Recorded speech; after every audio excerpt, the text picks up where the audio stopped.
Within that lady there are not two ladies because it is one single unit. The second unit indicates that there is a gap. That is the indication that there are two thoughts. In the current scenario, when you see like this, can you find a gap between the 100 nodes? But when you put a powerful microscope, the microscopic gap can be easily seen. Your hair, it looks like a black patch, is it not? But really, is it a one single uniform black patch? It's thousands and thousands of hair strands, is it not? Each hair strand is separate, is it not? Are you able to see it? No. Only when it becomes grey, then you get little worried, then you want to remove that, then you try to separate. Otherwise, it looks like a black patch. But even in the black patch, there are hundreds of hair strands, is not? Each one is like a thin fiber thread. Similarly, in our mind, when you say that 2-3 thoughts have come, what does it indicate? One thought has come. Before the other thought, there was no thought. One lady is there. Before the other lady, there is a gap. That is why the other lady is visible. Here you don't find any separation. Here, because of the gap, it becomes fingers, is it not? So in our mind, thoughts are flowing, and the fact that you are able to feel, experience different thoughts, that indicates that behind every thought there is a space where there is no thought. So the situation where there is no thought is already existing in the mind. Thoughts are coming and thoughts are going. And after every thought, another thought is indicated by the gap. Otherwise, all thought will be one single thought, like the wall above. Here in between the wall there is a window, there is a break in the uniformity. Again there is a door. Whereas in the floor, it is one uniform. When you experience 2 or 3 different thoughts throughout the day, hundreds of thoughts are coming. That means every thought you experience, don't hold it, you leave it. Then another thought comes. If you are going on holding to one single thought, what happens? You will not know the other thought coming. Once I saw in Howrah Bridge, one lady was going on shouting and abusing in Bengali. I asked another brahmachari what she is telling. She is abusing her mother-in-law. I told, where is the mother-in-law? Nobody is visible in her mind. Continuously, though outside there is no physical presence of the mother-in-law, in the mind she is seeing mother-in-law continuously. No other thought is coming. So when you get riveted or fixed to one particular thought, sometimes it looks like madness. That is one aspect we require, which will come at the end. Why attachment to one particular thought? Focusing and getting riveted to thought, fixed to that thought is required. At the same time, we must be able to detach also. Swamiji says, we are all getting attached. The so-called attachment without knowledge and control of the mind causes our bondage. We get so much addicted, we can't come out of it. Though we think we are getting concentrated or focusing, a man taken to drink, chain smoker, many of these people, they get so addicted to one particular thing, not only drugs and other things, to their work, they become workaholics. So bound by that, they can't come out of it. So in the process of meditation, the ability to attach and the ability to detach, both are required. Now for attachment and detachment, how are we going to learn? For that, first we have to start observing the thoughts. That is the first step. Do you observe your thoughts? Now I asked one question. Do you observe the thoughts coming and going? Like clouds coming on the sky and they come and go like that. Thoughts are coming and slowly they are moving away. Are you able to feel it? How did you get that awareness? No. You have observed it and you have found one thought was there, second thought has come, third thought has come, fourth thought has come. As you see, so many different thoughts have come. You have understood that they are coming and they are going. Suppose if one thought alone has persisted, what would have happened?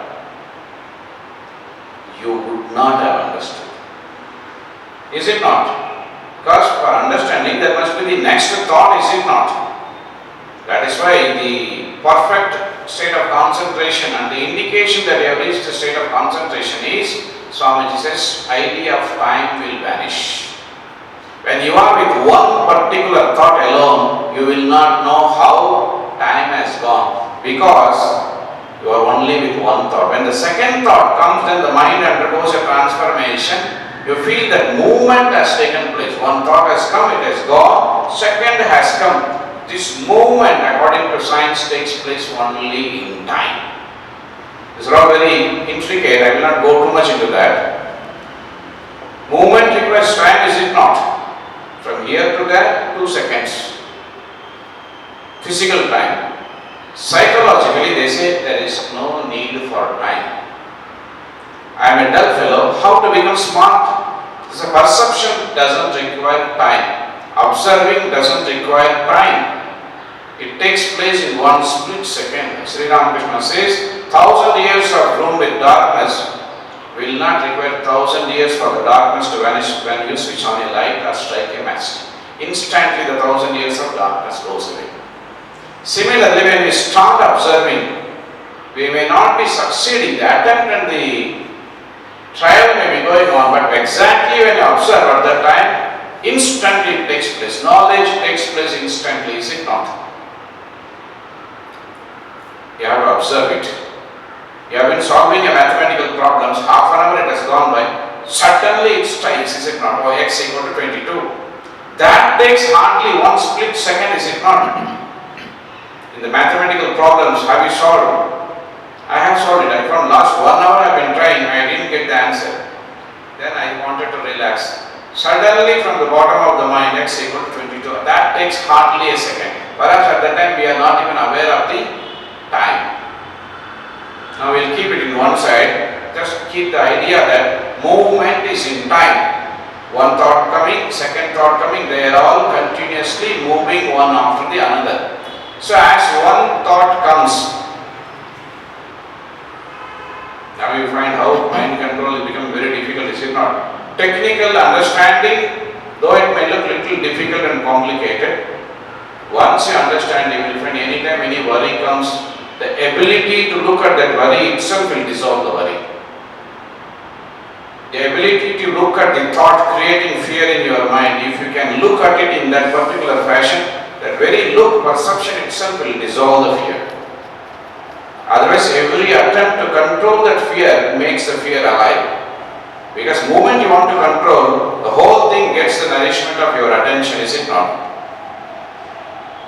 I want to control the fear, I want to control the fear. You go on telling and the fear also says, yes, yes, yes, I am here control. So these thoughts as they are coming, first we have to observe. Thoughts are coming, thoughts are going. I sat cross-legged, posture, closed my eyes, Om Namah Shivaya, Amitabh Bachchan came. Who asked him to come? He comes, is it not? Is he not coming in your mind? He is coming. I wanted to think of Sri Ramakrishna. Suddenly Ashwin Ravichandran comes. Who asked him to come? I didn't think of Ashwin Ramachandran. What is his name? Ravichandran, the famous spin bowler in Indian team. When did I call him? I never called him, but I only saw the TV. The fellow has gone inside, and when I want to think of Ramakrishna, Virat Kohli comes. Or Narendra Modi may come, depending on the field of interest. Without our knowledge, in our own mind, without our permission, how do these trespassers have entered? When we say it is our mind, and I want to control the mind, I must have total power of what is happening inside my house, is it not? Which is called mind. Otherwise, I am not the boss of the mind. And when we are not the boss of the mind, how can you control? So the first step is close the eye, try to become more and more fine and feel the procession of thoughts going on in the mind. Like the traffic moving, thoughts are continuously moving. Whether you want the thought to go or not, it is going out, is it not? That is why you get the second thought, third thought, fourth thought. There's a great beauty in this. When thoughts are moving, what does it indicate to you? That is why observation gives you knowledge, and knowledge is power. Now you saw, you are observing the thoughts, one thought came, it went away, other thought came. So what does that indicate to you? Without your controlling, it goes away, is it not? Clouds come, clouds go. You wanted to control that thought. The moment you try to control that thought, what happens? You focus your whole attention on that thought. Get out, get out, get out. It says, so long as you are giving me a handshake and telling, get out, I will be here. Moment you become indifferent, thought says, fellow doesn't even care for me, let us go. It had happened 2-3 days here also. I am talking with somebody, other 2 devotees, they were waiting. Come on, let us go. Swami is talking with other devotees. Please wait. Then they got stuck. So as thoughts are coming and as thoughts are going, the very knowledge that thoughts are coming and thoughts are going, what should it do to you? That knowledge itself will tell you that simply if I go on observing and watching silently without attachment, I need not control the thought. They come and they go away. 8 o'clock, I was frightened because of the examination. 8:15, somebody visitor came, pressed the calling bell. I started talking with him, the fear went away. Is it not?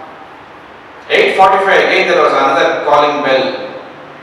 Income tax officer came and I got frightened.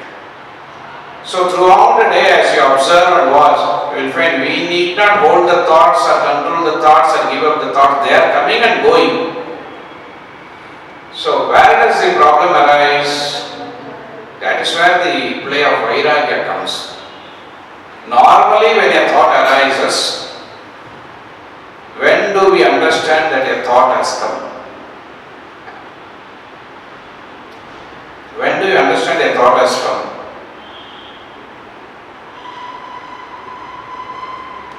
You cannot have a passive class.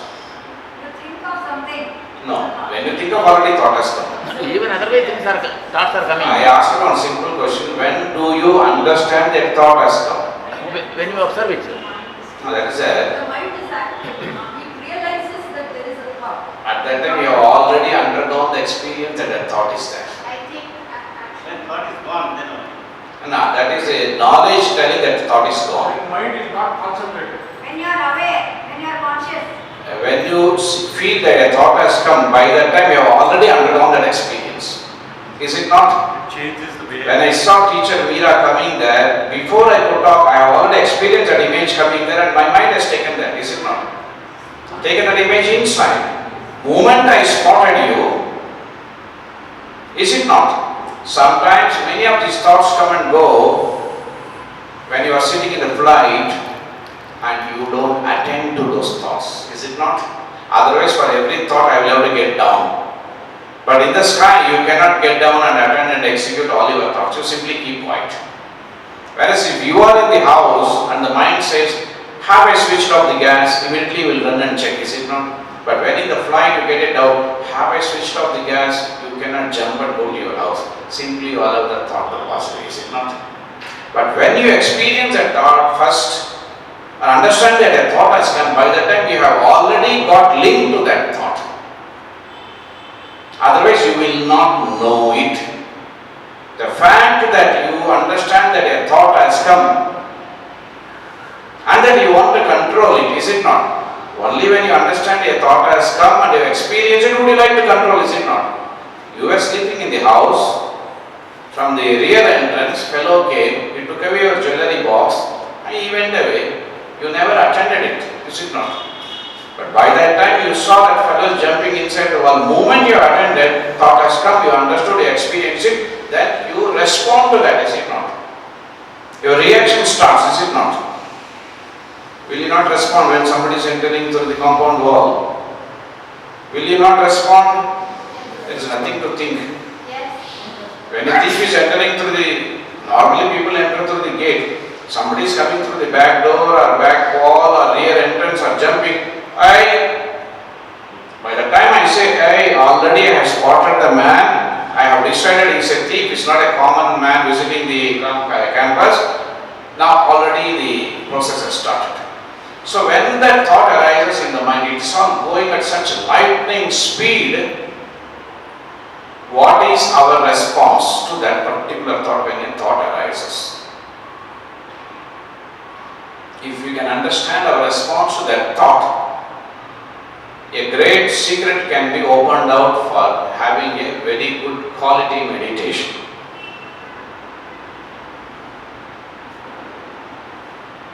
The difficulty here is, in all other subjects, physics is outside, chemistry is outside, mathematics is outside, computer is outside, engineering is outside. I am studying engineering, I am studying computer, but here the subject is also mind. The object studying the mind also is mind. So mind studying the mind, that is the problem here. In all other cases, mind studying the subject, is it not? But here, to understand and study the mind, what is the tool you have got? Mind alone. And that fellow is running now. How are you going to arrest him and study that mind? It is like a treadmill. You have to keep walking or you have to fall down. Is it not? The treadmill is rolling fastly. Please, no, it will not wait. Either you fall down, jump out, or you run with it. In the process of running with the mind, how to get the power of observation and control the mind. You don't really control the mind. The very knowledge becomes power, and control spontaneously takes place through your understanding. That understanding creates an effortless nature inside, and the very look will cause the control. Knowledge creates a control. Suppose if there is a bottle or the vessel is there, you are all thinking it is Sharanamritam, is it not? Tirtha Prasadam. Tomorrow I put a label poison. As usual, you will come there to take the Charanamritam. Moment you see the poison label, what you will do? Now you can get the answer, you see. What you will do? We came to take Sri Ramakrishna's Charanamritam. Then there is a label poison. What you will do now? You will run away. You won't take. You will do nothing. Because you know poison will kill. The very knowledge that poison will kill will not give rise to effort on your part not to take the Charanamritam. Let me try. Will you do like that? You will not do, because the knowledge that poison, the label is creating a knowledge. Poison means I will die. Is it not? See the power of the knowledge. Similarly, when you find thought is disturbing you, so far we are not finding that thought is disturbing us, is it not? We are telling thought is disturbing. Really, when you find that thought is disturbing, what you will do? Ignore it. Throw it out of the mind somehow. The moment you try to throw it, you will be holding on to the thought. Ignore it. You try to ignore. How do you ignore it? Just leave it. How? Not You that. will not do anything. That is the action of silence. The very perception that is dangerous. Here is where the Vairagya comes. Vairagya means non-attachment, both positively as well as negatively. The moment you try to ignore, the thought will say, that fellow has noted he is trying to ignore me. And it will try to dance more and more to attract your attention. Moment you have the understanding of the knowledge, that thought comes, thought goes, just mere looking, presence, watching, it goes. Why should I do anything? When you understand that thought is going, will you do anything? Suppose a man is going, hello, you please go. Yes sir, why did you call me? He will come back inside. If you keep quiet, he automatically will go. So when that thought comes, what happens? We get attached to it. You can watch this. Either you enjoy that thought or you try to reject that thought. We get attached to that thought, then we go on chewing that thought, is it not? Suppose if that is a thought about your marriage should have taken 40 years before, then you go on munching that thought, oh beautiful, nice. And after 20 minutes we say, oh, we are in the marriage hall, but we are sitting in the shrine to meditate on Sri Ramakrishna, from where this marriage came. We don't ask question, is it not? We take it for granted, we are perfectly sane. Yes, it is coming from the memory. There is a ready-made answer, is it not? Have you seen it coming from the memory? It's all book answers or common sense answers. But when you want to have the knowledge of the mind, from the bottom of the well, like a bubble coming out and bursting on the surface, when you slowly observe from the top level of the mind percolates, goes down, and as the thought is about to come, marriage will not explode on the surface level and disturb your meditation. At that time, some mind little fellow is trying to creep inside, get out. That is called the control of the mind. That this knowledge arising out of the observation will give power. So whenever a thought arises, we get attached to it if it is favorable to us. If in the marriage somebody had insulted you, and as the marriage process is going on in the mind, and the other party has insulted you, that event also will come. Immediately the mind will say, get out, get out, get out. Either we accept or we try to reject. It is called raga and dvesha. Krishna will say, raga and dvesha both must be given up. Both are one and the same. That is why in the life of Krishna you will find two opposite people who are thinking of Krishna. Gopis were constantly thinking of Krishna because of raga bhakti. They liked Krishna, they were thinking, so they were attached to Krishna. Kamsa had dvesha bhakti, so he was also thinking how to kill Krishna. He is also thinking of Krishna. Both are thinking of Krishna and getting attached to Krishna. But one is of one nature, another is of another nature, is it not? So as a thought arises, when we say, I don't want that thought, that means you are attached to that thought, negatively. Why do you don't want that thought? Why? If you really don't want, see, our attention is wavering as if we have not seen ladies, is it not? Immediately the eyes are going to see those two ladies. The mind is not getting focused. You told after the thought goes, we understand the thought has come, is it not? When you want to control the thought, the idea comes in our mind that I want to control the thought, what happens at that time? By that time, the original thought, which when it was favorable, you never wanted to control that thought, is it not? You were one with it enjoying for 20 minutes, is it not? Your marriage 40 years before it has taken place. But in the marriage, when the event of insult, it is coming to your memory, you want to throw that thought. Both are making you involved, getting attracted. We are involved in Pakistan as an enemy. We are involved with America as friend, is it not? In both the cases, involvement comes. Vairagya means total uninvolvement or total detachment. So the fact that you want to control the thought, what does it indicate? Why do you want to control the thought?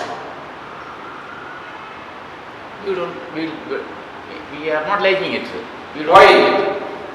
If you are not liking it and you want to control the thought, would it not be more intelligent not to think of that thought? It is like giving birth to a child then killing it. Is it not? Every thought is our brain child. After thinking, I will get out. The mind says, why do you think if you don't want those thoughts? Wantedly or unwantedly, favorably or unfavorably, thoughts coming, is it not every time? Thoughts are coming with your permission. Without our permission. Without your permission it can go. Why don't you simply keep quiet? You are getting involved, you see.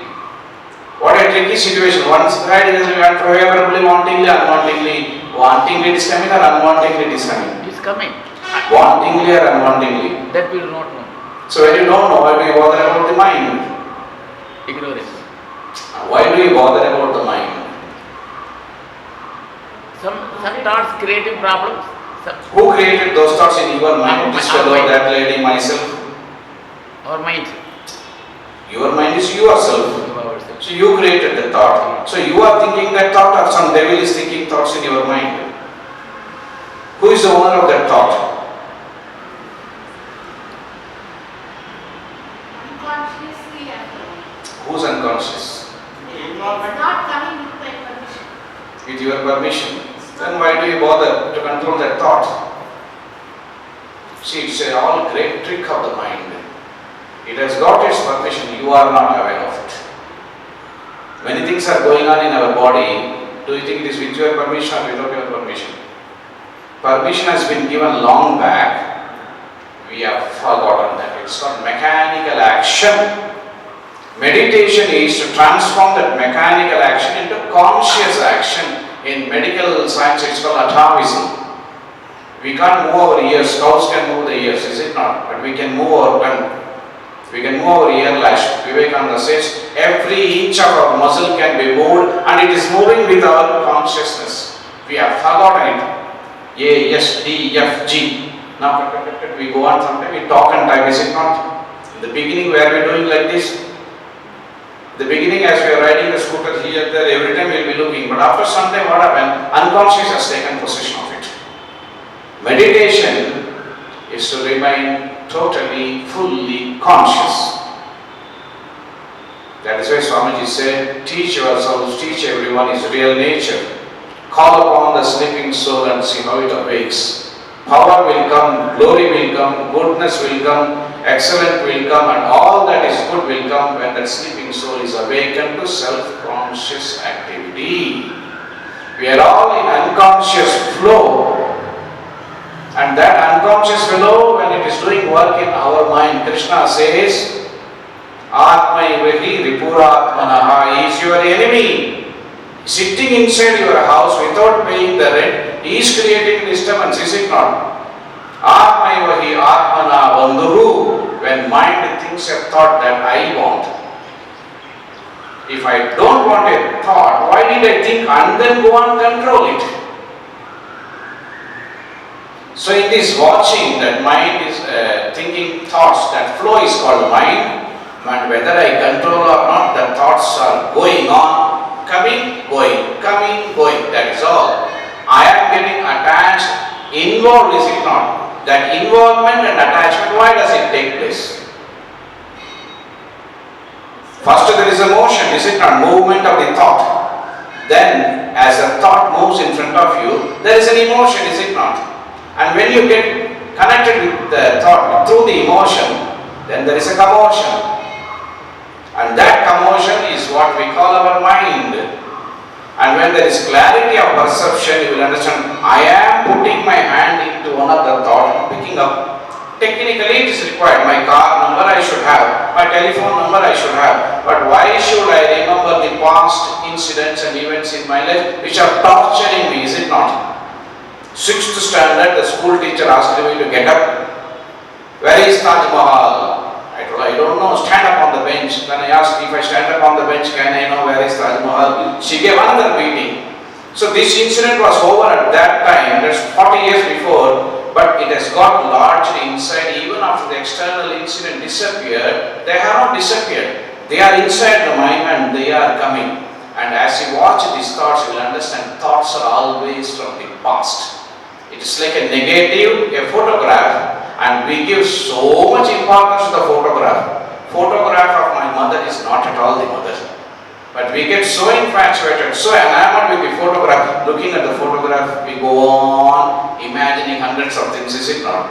Vairagya means understanding that this is past, not the real. Thought is always coming from the past. Whatever you have experienced, it is past. That is why you are able to recognize. Suppose suddenly if one man comes with 20 legs and 30 wings and 40 horns, you will be stunned, is it not?